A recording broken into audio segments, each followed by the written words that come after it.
The job of this mRNA is to carry the gene's message from the DNA out of the nucleus to a ribosome for production of the particular protein that this gene codes for. There can be several million ribosomes in a typical eukaryotic cell. These complex catalytic machines use the mRNA copy of the genetic information to assemble amino acid building blocks into the three-dimensional proteins that are essential for life. Let's see how it works. The ribosome is composed of one large and one small subunit that assemble around the messenger RNA, which then passes through the ribosome like a computer tape. The amino acid building blocks, that's the small glowing red molecules, are carried into the ribosome attached to specific transfer RNAs. That's the larger green molecules, also referred to as tRNA.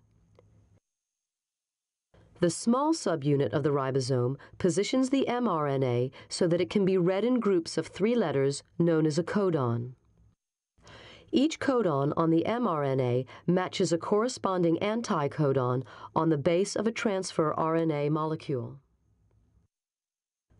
The larger subunit of the ribosome removes each amino acid and joins it onto the growing protein chain.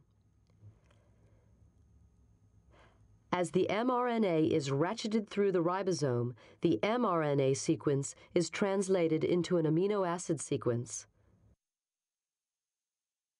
There are 3 locations inside the ribosome, designated the A site, the P site, and the E site. The addition of each amino acid is a 3-step cycle. First, the tRNA enters the ribosome at the A site and is tested for a codon-anticodon match with the mRNA.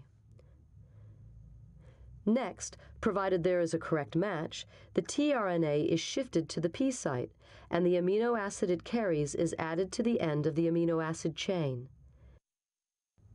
The mRNA is also ratcheted on 3 nucleotides, or 1 codon. Thirdly, the spent tRNA is moved to the E site and then ejected from the ribosome to be recycled. As the protein synthesis proceeds, the finished chain emerges from the ribosome. It folds up into a precise shape determined by the exact order of amino acids. Thus, the central dogma explains how the 4-letter DNA code is, quite literally, turned into flesh and blood.